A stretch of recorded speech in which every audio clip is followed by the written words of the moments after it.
Olá pessoal, tudo bem? Aqui é o WG para mais um vídeo para vocês. E hoje a gente vai mergulhar numa história bem pesada, né? A do Caim Velasquez, né? Ele foi campeão mundial do UFC, né? Um gigante, né? Mas a história dele vai muito além do octógono. É sobre um pai, né? Uma acusação terrível contra o filho dele e uma situação inimaginável, né? A ideia aqui é explorar o que aconteceu, né? O impacto humano disso tudo, com base em tudo que a gente vê por aí, né? E sabe aquelas histórias que mistura a glória, a dor e aquela humanidade muito crua? É por aí, né? Então, nosso foco aqui vai ser nos fatos, né? Mas também nas nuances desse negócio. Porque esse caso gerou um debate muito grande sobre justiça, né? Sobre o instinto de um pai, né? Onde que está o limite, né? É bem complexo mesmo, né? Então, começando, né?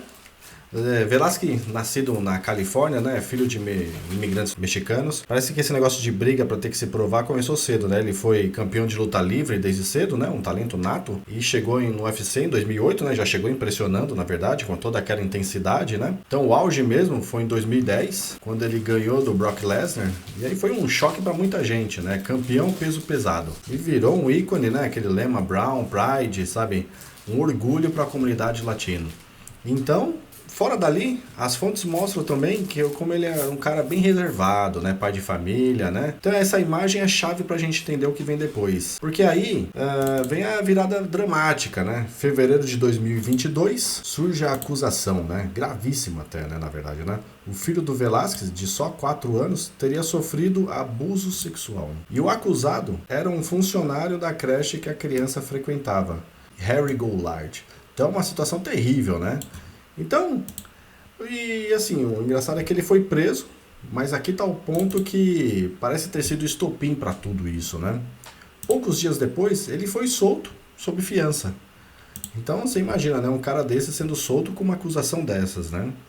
Então, a fiança é aquele valor que se paga para responder em liberdade, né? E essa soltura tão rápida parece que acendeu o pavio do Velasquez, né? Então, a reação dele foi extrema, né?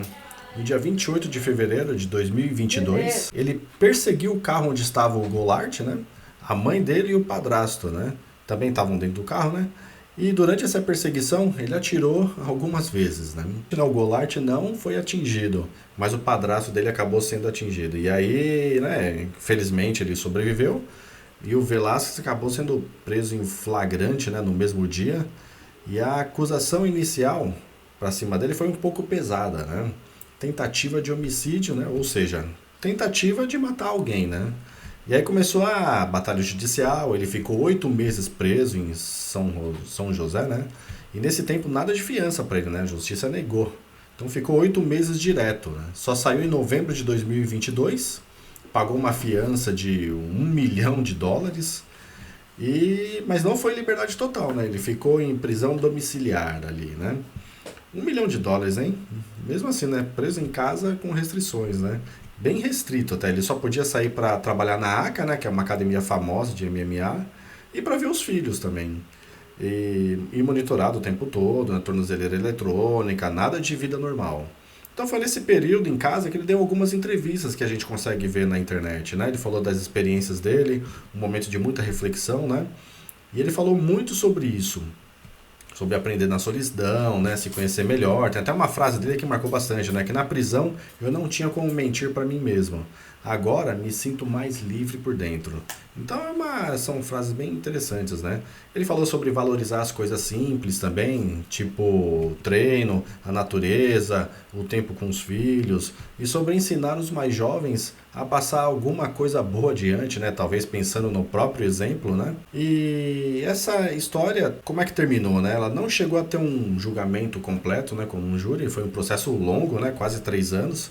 Mas em março agora de 2025, ele e a promotoria fizeram um acordo, né? Então, esse acordo, como é que funcionou? Ele se declarou culpado de uma acusação específica, né? Agressão com arma de fogo. E, em troca, retiraram as acusações mais graves, tipo a de tentativa de homicídio foi retirada. E a pena final, como é que ficou? 5 anos de prisão. Só que tem um detalhe importante, né? Ele recebeu crédito pelo tempo que ele já tinha cumprido. né, que é aquele tempo da preventiva e da domiciliar. E isso reduziu. Então ele está cumprindo o resto da prisão agora, numa prisão na Califórnia, né? Teoricamente ele pode sair agora em março de 2026. Então é um tempo que tá chegando, né? Menos de um ano aí, né? Quando tudo isso rolava, né? O mundo da luta, né? Os fãs, né? Foi gigantesco, né? O que o pessoal comprou, né? Ao lado dele, né? Aquele negócio Free Cain Velasquez, né? Hashtag. Muitas pessoas ficaram do lado dele, né? Daniel Cormier, Dana White, o Khabib, né? Mas assim, as pessoas não pegaram muito o lado dele, né? O que a gente vê é que quase todo mundo reconhecia o que ele fez foi errado, né? Foi ilegal. Ninguém defendeu sair atirando por aí. Mas ao mesmo tempo tinha uma compreensão muito forte pelo motivo, né, que ele fez isso. A razão por trás, né? A proteção do filho diante daquela acusação horrível, né? Então a questão não era defender o ato, mas entender a motivação para isso. Então é aí que mora toda a complexidade do que a gente falou desde o começo, né? De um lado tem a lei, que precisa existir, né, para não virar o caos, né? E virar a justiça com as próprias mãos, né? Do outro lado tem o instinto de pai, né? Aquele negócio visceral, que a empatia que isso gera, ainda mais no caso com suspeita de abuso infantil, né? É chocante. Então isso levanta muitas perguntas, né, nesse caso, né? Onde é que fica o limite da proteção? A justiça agiu certa no caso dele, né? Ter dispensado. Velasquez, mesmo sendo ilegal, tem alguma justificativa moral, né, para algumas pessoas, né? Então realmente não tem resposta fácil para isso, né?